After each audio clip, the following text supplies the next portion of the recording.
Bismillahirrahmanirrahim. Assalamualaikum warahmatullahi wabarakatuh.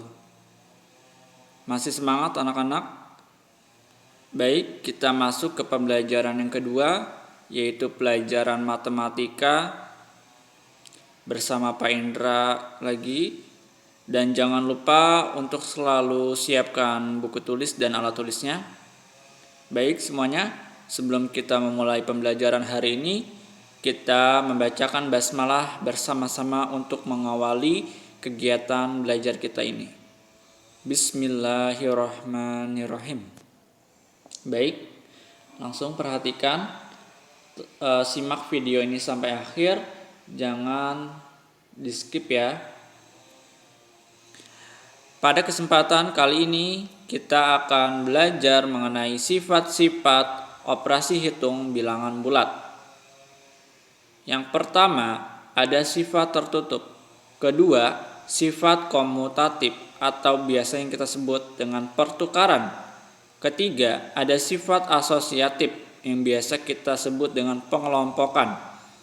Yang keempat, sifat distributif yang biasa kita sebut dengan penyebaran. Nah, nanti dari keempat ini kita akan bahas satu per satu. Tolong simak dengan baik dan pahami, dan apabila masih ada yang belum mengerti tolong ditanyakan. Nah, sifat yang pertama, sifat tertutup. Nah, sifat tertutup biasanya kita temukan di penjumlahan, pengurangan, dan perkalian bilangan bulat. Sifat tertutup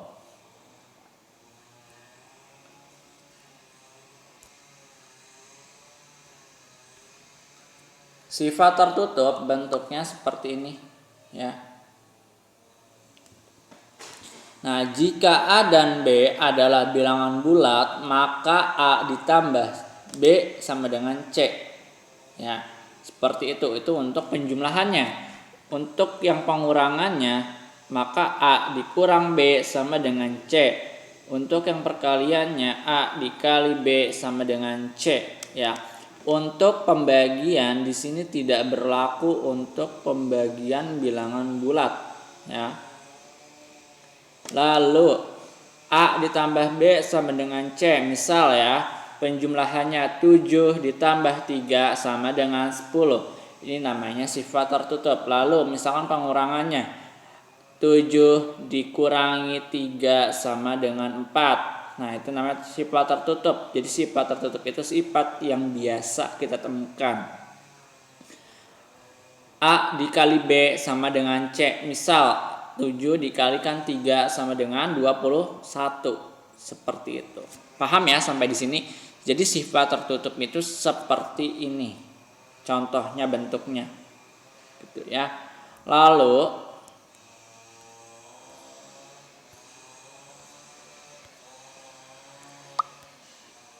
yang kedua, sifat komutatif. Sifat komutatif ini adalah pertukaran tempat ya.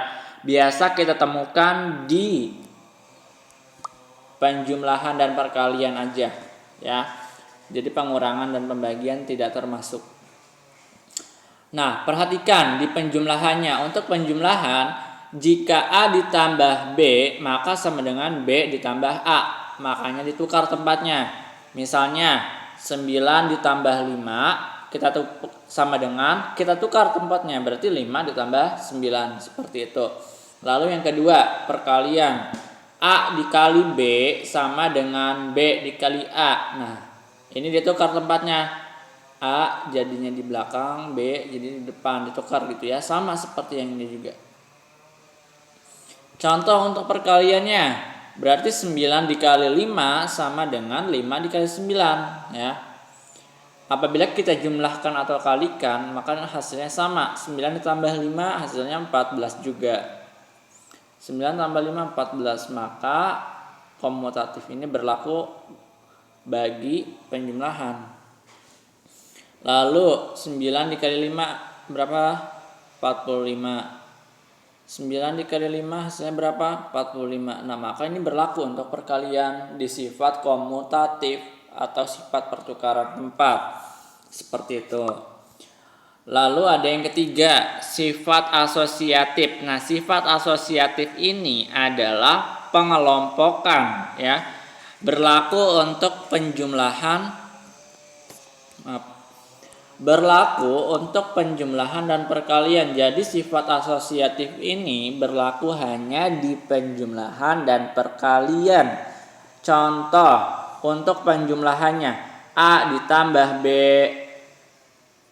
buka kurung ini ya. Jadi buka kurung A ditambah B tutup kurung ditambah C, itu namanya sifat asosiatif. Sama dengan A ditambah B tambah C. Nah, kurungnya ini, tanda kurungnya tidak boleh hilang ya. Jadi tetap dipakai kurungnya.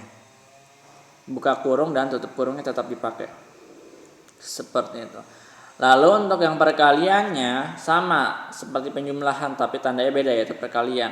A dikali B di dalam kurung A dikali B dikali lagi dengan C yang di luar. Maka kalau kita asosiatifkan maka menjadi A dikali terus dalam kurungnya B dikali C. Seperti itu. Contohnya kita lihat di sini contohnya. Ya. Contohnya kita bisa lihat di sini.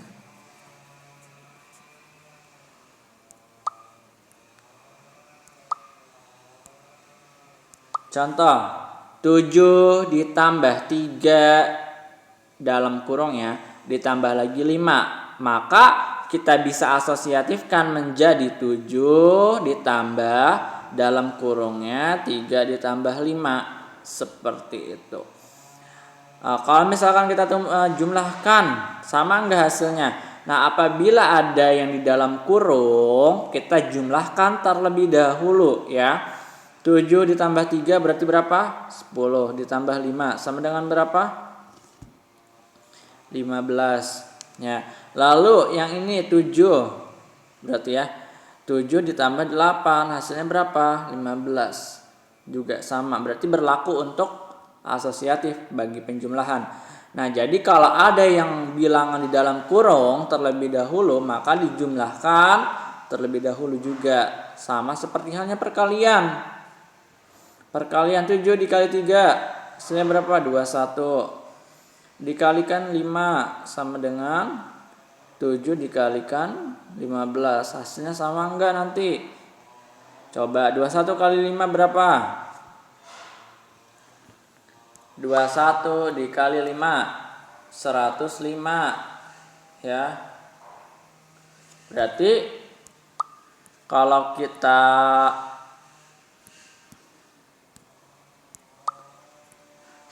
kita jumlahkan yang perkaliannya 7 dikali 3 kan 21 dikali 5 tadi 105 sama dengan 7. Nah, 3 dikali 5 dulu nih. Maka 3 dikali 5 terlebih dahulu. 3 dikali 5 berapa? 15. Ya kan?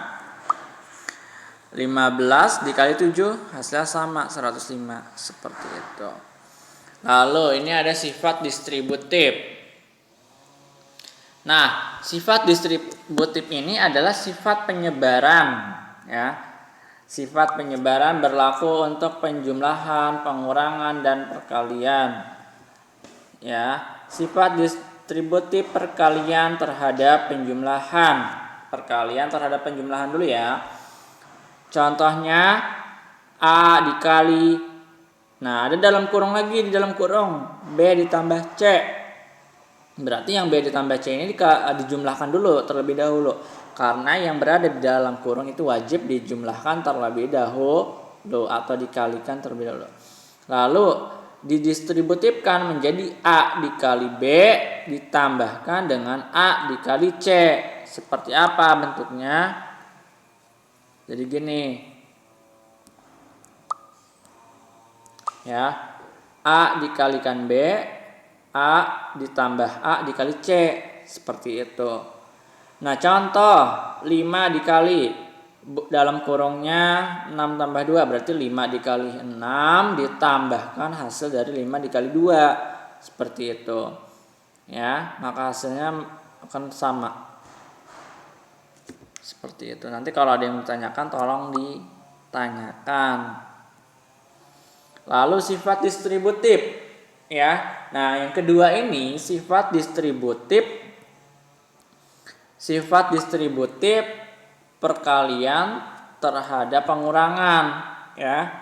Jadi kan penjumlahan, sekarang pengurangan. Maka dapat dikatakan A ini dikalikan B dikurangi dengan A dikali C.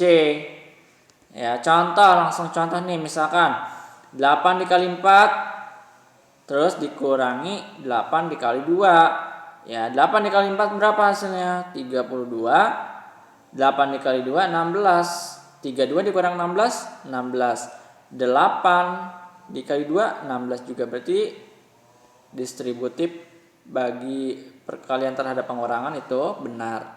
4 dikurang 2 ya, yang 2 ini dari 4 dikurang 2.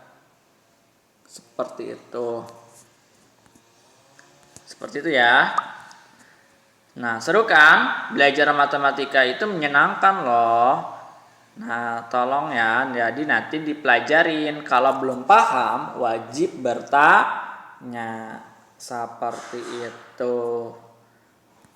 Nah, ini ada tugas mandiri untuk kalian. Tolong di screenshot ya. Nanti dikerjakan di rumah secara mandiri. Boleh minta bantuan dengan orang tua, boleh, tetapi minta diajarkan ya.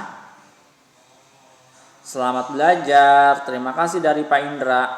Sebelum kita tutup pembelajaran hari ini, kita membaca doa akhiratul majlis ya. Subhanaka Allahumma wa bihamdika asyhadu an la ilaha illa anta astaghfiruka wa atubu ilaik. Wassalamualaikum warahmatullahi wabarakatuh. Jangan lupa kerjakan tugasnya.